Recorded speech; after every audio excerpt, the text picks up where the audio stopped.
Rabbi Shimon Bar Yochai, il dévoile dans le Tikkun Ezohar, le Tikkun 19 et 21.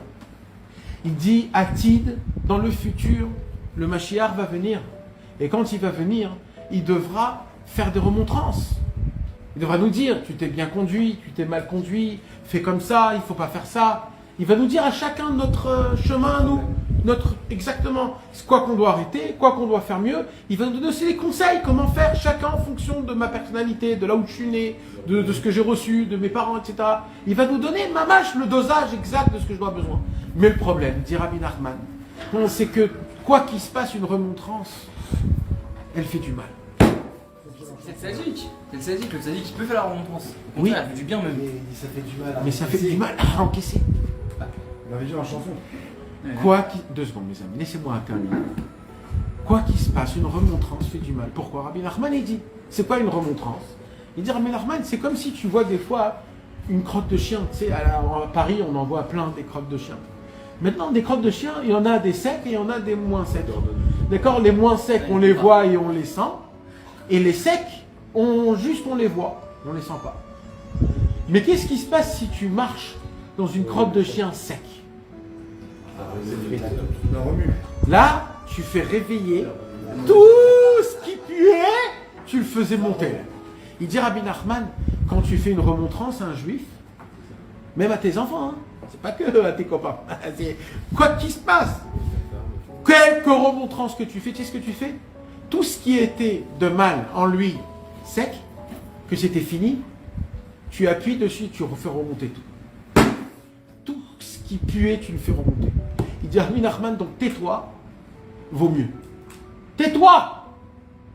C'est pour ça qu'on voit que les tzadikim, c'est quand ils faisaient leur remontrance avant de mourir. Yaakov Avinu, il appelle ses enfants et il dit j'ai des choses à vous dire. Moshe Rabbeinu, il appelle ses enfants et il dit j'ai des choses à vous dire. Toujours avant de mourir, c'est le dernier moment, voilà, où je me permets de vous dire. Eh bien, sachez mes amis, Rabbi Nachman de Breslev, il dit comment il va faire alors le Mashiach? Parce que si le Mashiach va me dire réellement ma place, je vais m'écrouler tout de suite. Alors il dit, Rabbi Nachman, un secret énorme. Il dit, le Mashiach va créer une mélodie. Une mélodie que quand il va dire sa remontrance, il va la dire avec un son, avec une mélodie spéciale et avec un jeu de mots. Ça ne sera pas pourquoi tu as fait ça. Pas en direct. Non, ça sera une mélodie, dit Rabbi Nathan, que quand tu le dis, toi tu vas le recevoir en même temps comme du renforcement, mais en même temps, tu vas comprendre la faute que tu as fait. Mais ça va te donner aussi du renforcement. Il dit Rabbi Nachman, comme quoi par exemple? Donne-moi un exemple. Il dit, regardez comment Moshe Rabbeinu, il a fait une remontrance au peuple juif. Comment Moshe Rabbeinu, avant de mourir, il a dit pour le veau d'or. Alors il y a écrit dans le Chumash Dvarim, et là Dvarim Asher Diber Moshe, El Kol Bnei Israël, là-bas il y a écrit, Bemidbar Paran, Ben Soufla, Vedi Zaav. D'abord, Moshe Rabbeinu, il a mentionné juste l'endroit. Ça s'est passé là-bas. Il n'a rien dit. Comme par exemple, imagine-toi, un jour tu as volé à Montmartre. Alors ton père il dit, ça va frère? Tu te rappelles Montmartre? Voilà. Il dit rien, même pas il te regarde, ça veut dire Montmartre. Tu bois un café avec moi. Voilà, Montmartre. Maintenant, c'est pas ça, c'est plus que ça. Il dit, mon cher Rabbeinu, dit Zahav, il dit Rachid là-bas quoi? Il dit en vérité, vous avez fait le veau d'or là-bas? C'était pas à cause de vous en vérité. C'était à cause de quoi? Il dit, mon cher Rabbeinu. C'est à cause de l'or que vous avez pris des Égyptiens. Donc, il a mis la faute sur les Égyptiens, mais il nous a rappelé que c'est nous qui avions fauté. C'est-à-dire, dans la remontrance, il y a aussi du renforcement. Il dit maintenant, le Mashiach, il va rajouter une chose. C'est quoi? C'est la mélodie. Et il dit, Rabbi Nachman de Breslev, dans le futur va se lever une nouvelle mélodie, une 8e note de mélodie, toute nouvelle qui n'existe pas. Que le Mashiach, il va avoir un son, une voix, un chant et une mélodie qui va se jouer sur 72 cordes de l'arc de David. Pourquoi 72 cordes? Parce que 72 c'est chesed. Chesed c'est le bon. Ça veut dire il ne veut pas chercher à trouver des poux. Il veut chercher à te trouver des pierres précieuses.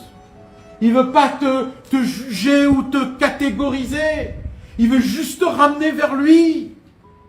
Ça sera une mélodie tellement belle que rien que je vais l'entendre, je vais courir, je vais sauter. Vous savez comme quoi? Comment on peut le voir dans le Hémet? Vous vous rappelez dans les concerts de Michael Jackson? Dans les concerts de Michael Jackson, tu vois qu'il y avait des femmes ou des hommes, pas ils hurlaient. Il se jetait. C'était magnifique. Ils se coupaient les veines, ils se coupaient. Dans Elvis Presley aussi, dans les Beatles aussi. Mais tu te dis, mais attends, mais où est-ce un malade mental, monsieur? Ça veut dire, je comprends pas, qu'est-ce que tu fais? Ils se jetaient, ils se mettaient, ils sautaient, ils criaient de toute leur force. Mais qu'est-ce qui se passe? Eh bien mes amis, ça c'est un exemple. Quand le Mashiach, le vrai, il va venir, il va chanter son chant, les mots, la mélodie. Quand on va entendre, on va sauter vers lui, on va sauter vers Hachem, on va courir, on sait pas comment on va Réagir.